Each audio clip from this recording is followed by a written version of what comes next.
when you don't have a college degree, I often tell this to people, especially with the trend that's going on right now, with Gen Z always being like, oh, skip school, skip college, you don't need the debt. But what I often tell people is that ultimately, like, it's a choice you make. For me, yeah, there were other reasons other than it just being a choice. I had familial obligations and, financial responsibilities at the time, due to which I couldn't do university. But, you have to know that you will be working 10x harder than everyone around you, because you want to make sure that you don't get shunned. You need to be the spotlight. Ultimately, you're going to be fighting for the same things that a Harvard graduate is fighting for. So if you're thriving, if you're working on yourself constantly, you'll get there. And it's all about believing in yourself and ensuring, in my opinion, it's about ensuring that every day is a day of learning. You cannot give up on learning. You don't have to go to university to learn. Education is all around us. When I started out and I didn't really know what to do with my life, I reached out to people. I reached out to Neil Patel, for example, who is a huge marketer. And I emailed him saying, hey, I want to get into marketing. What do you think is the best option for me? And he emailed me a response with a bunch of free online courses that I could take. And that's how my journey began. So you have to be open to other people. You have to reach out. Don't be afraid. I mean, think about it, Micka. How did we meet? I literally just DM'd you on Instagram. It's like, hey, Micka, you're really cool. Let's talk. Yeah. So I think people need to be less afraid of doing that. And more spontaneous, more out there, and just work harder every day on yourself, and you'll be able to make a difference. About how to be confident on a daily basis, can you share with us your tips, please? Oh, I have, I keep telling people that ultimately confidence is it's like willpower. It's kind of like a muscle. And, you have to work on it on a daily basis. You don't wake up one day and are confident. You don't decide one week that, this is a week where I'm going to try to implement some shit that's going to be, confidence. No, it's a daily thing. I wasn't born confident. I made myself confident. In life, I went through a lot of things. I went through a lot of bullying, etc., which can make you feel insecure as a person. It can really mess you up. So for me, confidence is something I've built. And so the daily activities that I do now, I have a lot of systems in place in general. And I would suggest, if anyone's listening, don't think that you're going to have one system and boom, 10 different things you're doing. No, do it slowly, because that's how I implemented it. And my systems integrate parts of confidence. So my number one thing is mirror work, which you actually discussed with Victor in one of your episodes. Make sure to check the episode, guys, again, if you don't know what mirror work is. Yes. Love that. No, definitely mirror work is huge for me. So I wake up, that's the first thing I do. And then in my morning routine, I have a few other tidbits that I do. So my favorite part of my morning routine is actually my rich bitch juice. Tell us a little bit more. What is the juice? How did you do it? What are its properties? Well, okay, so it's honestly just a simple detox drink that I started drinking a couple of years back, just because it's good for my gut health, etc. And it's just turmeric, black pepper, honey, lukewarm water. And while I'm adding all of these ingredients in a glass or water or whatever, I'm often saying things to myself, like affirmations. Loud. Yeah. Sing it loud. Yeah, sing it out loud. It's my affirmation time. And that goes with my rich bitch juice energy, because I'll be stirring it and I'll be like, I'm healthy, I'm wealthy, I'm a queen, I'm magnificent. And, every day, some days there will be more specific affirmations. For example, today I had something important to do. I had to be on this show. So I had a mantra, and my mantra was, I look good in every angle. And I kept telling myself that. I was like, I look good in every angle. I look amazing. You do. And she's like, thank you. But that really helps. And when I'm about to drink the juice, I'm like, okay, this is my rich bitch juice. I'm gonna bring on that rich bitch energy today. I'm gonna drink this. And when I drink it, it feels like a potion, and it just gives me so much energy. And it's great because throughout the day, if there's a time when I'm feeling kind of meh about everything, I'm like, no, girl, you had your rich bitch juice. You're okay. You're okay. Wow. But in this show, we're also very gender neutral. So okay. We have the rich bitch juice. What will be the juice for some rich gentleman bitch, or whatever? How you call it? Okay, so I do this myself too. It's the BDE juice. What was that? Big dick energy. It's a big dick energy juice. We are very action-oriented and we connected with our young audience. You guys, you're welcome. You're here for a treat. Thank you. The BDE juice or the rich beach juice. I hope you're taking notes. All right. And another is a third part in your daily routine to increase confidence, right? So the huge part, which is a daily thing that I love doing, whether I'm staying at home, whether I'm going out, is dressing up. Okay, so I've been working from home for 6 years now. And a lot of people do, if they stop dressing up when they're working from home, they'll be like, oh, you know what? I'll do it in sweats. I don't need to get dressed. If I'm not dressed one day, I am definitely not getting anything done. No. You know, a lot of people say dress to impress. I say dress to express yourself, dress to make yourself feel good every single day. I do something called dopamine dressing, basically. And it was a big trend on like TikTok recently. And it's just dressing to make yourself feel good. Ultimately, the way you look is obviously the first impression people get of you. So yes, 100% when you're going out, you should look amazing, you know? But at the same time, when you look in the mirror, when you're getting dressed up, when you're putting on that makeup, when you're getting into those clothes, that should feel amazing. That should be a marvelous feeling. Because I feel like if you don't feel amazing, then no one around you is going to be able to see that, you know, you're that bitch, basically. So have that energy. And obviously there are days where I'm going for certain aesthetics and whatnot. There will be vintage aesthetic or there will be like chic aesthetic. However, the ultimate goal for me is to look amazing, you know, just like, yeah. Is it to look or is it to feel amazing? It's both. When you look amazing, you feel amazing, you know? And I love it because sometimes people are like, girl, you look good. I'm like, girl, I feel good. You know, like that's the energy. That's what we're bringing to the table today. And it really does help because ultimately you should also dress for the job you want and not the job you have as well. So that's a big part of what played into my dressing up. That's why I started dressing You're up. stretching yourself, basically. Exactly. Wow, authenticity is big for me because it has been, you know, be real has been a big part of who I am. Like, you know, be real to yourself. So I would say the main part is honesty and spending time with yourself and therapy. Let's keep it real. Therapy, which kind of therapy? Professional. I do mean professional therapy. I think getting help really helps you understand yourself. I think people forget that to be authentic, you need to understand who you are, which is also why I said spending time with yourself. You know, I have this thing where I do called my me days. That's what I call them, my me days. Every once in a couple of months, once a month if I can, I take myself out on a fancy date. You know, you can go shopping, you can, you know, splurge a little bit, you can go to a bookstore, you can go have a fancy dinner, lunch. Why? Because I like spending time with myself and understanding how I feel in that setting. If you don't like spending time with yourself, no one else will. So that's really important for your authenticity. Who are you when no one's around, when no one's watching? And honesty, because you have to be honest with yourself. If you're not honest with yourself, you're never going to be self-aware. And you're never going to be able to work on the parts of yourself that need work. We all are a work in progress, ultimately, you know? No one wakes up perfect and we're not going to sleep perfect either, as much as we want to believe it.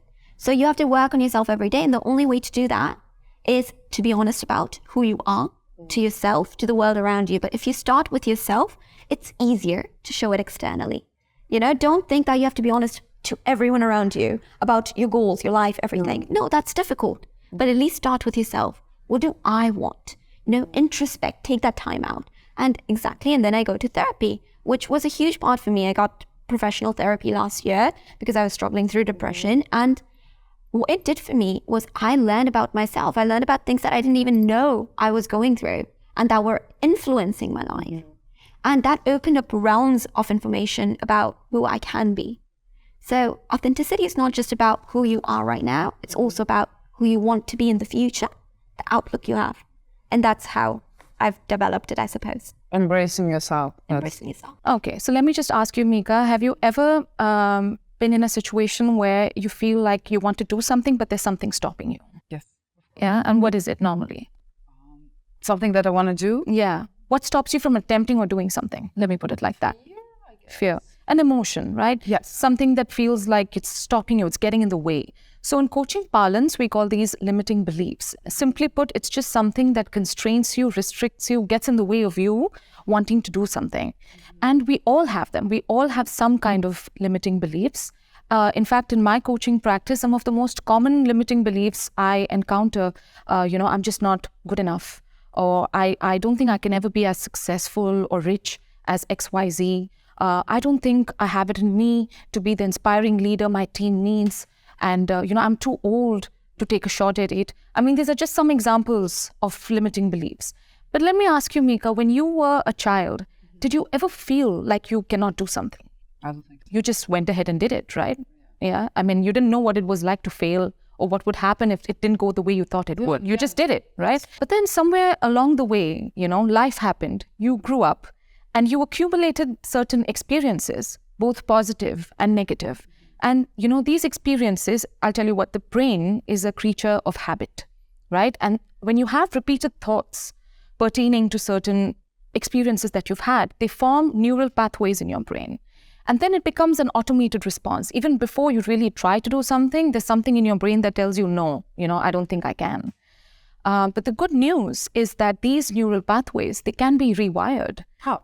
So you can replace limiting beliefs with empowering beliefs, right?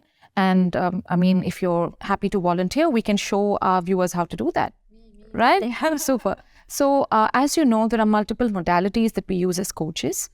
This one is a quick 4-step reframing process. It's called the reframing process in cognitive behavioral therapy. It's going to be as simple as, let's start. Micka, are you aware of any limiting thought that you've had recently? Yes, when you and I we meet for coffee to discuss this topic, I told you a few weeks ago I had this like striking idea. I was feeling very down and I just felt like a failure.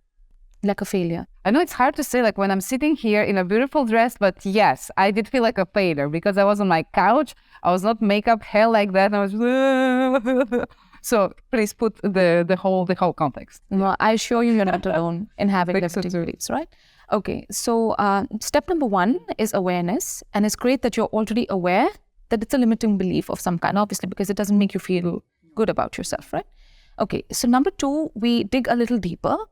And we try to understand the story behind this belief. Where did it come from? And do you think there's any objective truth to it? Where does it come from? Yeah. I think it's linked to the fact that I will check social media and I will see my friends in France and Russia getting married, buying houses, getting the 3rd, 4th kid, having their stable job, investing in cryptocurrency or things that don't even know exist. And I'm just like, wow. And I'm just in Vietnam. I mean, I love Vietnam, but I'm just like not stable, not stable. And I don't have this like financial stability, for example. Yeah, I just feel all of a sudden naked compared to these people. Okay, so it's a result of comparison, right? Yeah. And have you ever asked yourself, would that kind of a life work for you? The kind of life that your friends are leading, the ones you're comparing yourself to? No. Right. So then you know somewhere that it's not something that would work for you. So do you think there's any objective truth to the thought or the belief? The truth. Do you think there's any objective truth? Like, do you really think that you're a failure? Like yeah. Proof. Yeah. A proof that I'm a failure. Well, that day didn't work. Well. Okay, if you're not just a feeling, you're just a feeling. That's fine. If you're not convinced with your own answer, we go to step number 3, which is we just ask ourselves, what if I flip this thought around and for a minute play with the idea that probably the opposite is true and give yourself evidence to support that. So if we were to say that, no, Micka is actually really successful, what evidence can you give yourself to support that? My first idea is like me and Milan Smets, who is my business partner and director of the show. We created this show in less than a month, and we like barely knew each other, and we succeed to invite like so many amazing people. You're among them, and we succeed to shoot here at Sofitel. So that's the latest proof, I would say, that I'm not a failure.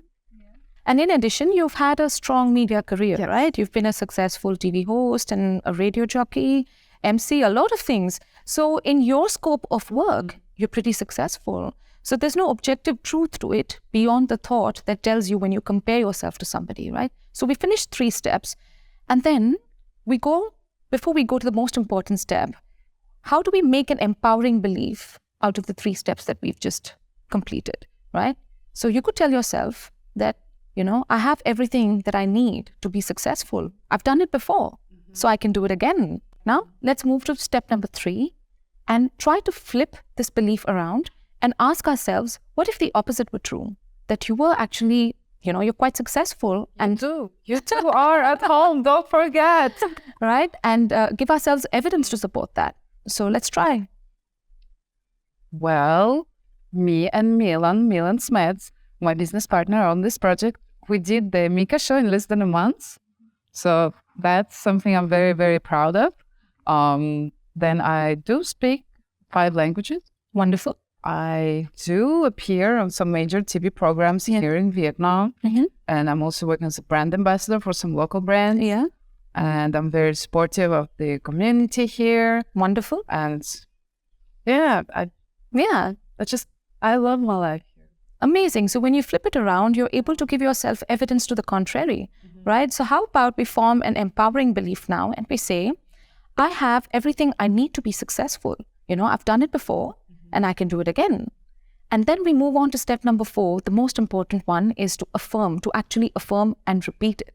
So next time you have this limiting thought which says, that, I'm not successful, I'm a failure, right? You've already done the work. You've figured out what the story behind it is. You flipped it around and then you have your empowering belief ready. So you go straight to it and you say, no, I have everything that I need to be successful the way I define it.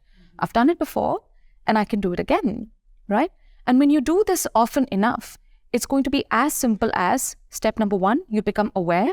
Step number 2, you reject it, right? It's simply not true. Step number 3, you reframe it. And step number 4, you repeat your empowering belief. So that's how, when you do this often enough, you can reprogram your brain. You can create new neural pathways which are more supportive and empowering. Self-leadership is very much about leading ourselves, right? We can't lead other people if we can't lead ourselves. So we are the first one who need to be our own role models. We have to inspire ourselves. We have to be able to motivate ourselves. And we have to connect with ourselves before we even can connect with other people or even empower and lead other people. So it's basically very simple. How can we start to do this work of self-leadership? We start by asking us some very important questions. First of all, if we want to become a leader, we need to ask ourselves why, right? Just like Simon Sinek, start with why, yeah? So I know that a lot of people know about Simon Sinek, and it's really a good question. When I read his book, it was like mind-blowing. So we ask ourselves why we want to become leaders. What is it that we want to create? How do we want to influence? And what is, the motive of becoming a leader? So when we have a clear idea of what we want to achieve and why we want to become a great leader, right? Then it will help us to be inspired, and we will lead ourselves every day and help people with the mindset of the intention that we have from the beginning. And that's really where, in my experience, so many leaders, they are working so hard and so busy, but oftentimes forget to ask themselves, what is my goal? What is the legacy here? What do I want to achieve by becoming a leader? And in your amazing book, which can be read as a case study, you mentioned about the different steps that you take. So I highly encourage you guys to have a look on the book, because it gives you very clear guidelines on how to know yourself better, basically. These steps that you took, it just helps you to realize who you are. But there is one thing I got very curious about. It's the blind spot. Can you tell us what is the blind spot and how can we identify how it can help us to become better leaders? There are many things we can do. One of the things I really highly recommend everyone to do is to do daily self-reflections. So it's actually one of the things I also have described in the book, how we can improve ourselves, how we can achieve insane growth and achieve really outstanding results and boost our confidence. So it's a kind of journaling, and that's one of the things we can do, of course, to discover our blind spot. By journaling, we can look back to see, what have I done, what have I achieved, what I have learned. But of course, we can also get a coach. We can proactively ask people that we trust about, get feedback, honest feedback. I've done that for many years. And it's not always you must know, I think you can relate. It's not always super comfortable to ask people, can you tell me your honest opinion about me, or how I deal with this or that, right? So, but this is really what we need to really uncover our blind spot. And this is something that a coach can help. So even though I'm a coach myself, I have coaches, I have mentors to constantly, share the feedback with me. But of course, we need to be willing to accept this feedback, right? So discovering our blind spot is really where we can unleash our full potential, because we all have a lot of potential and talents that we need to unleash. If I know you also, Micka, you have big ambitions, right? And a lot of talents. So every one of us, we need someone to help us. We need coaches, we need mentors to give us the honest feedback that sometimes can be a little bit uncomfortable, but it's really important. And that's what I have been doing, and it has helped me tremendously. People don't follow or feel empowered or inspired by unhelpful, poor leaders. So leaders really need to work extra hard to be a good person with high integrity and an inspiring person and have good values, who can lead people and who can connect with people. And so, yeah, everyone can always benefit from self-improvement.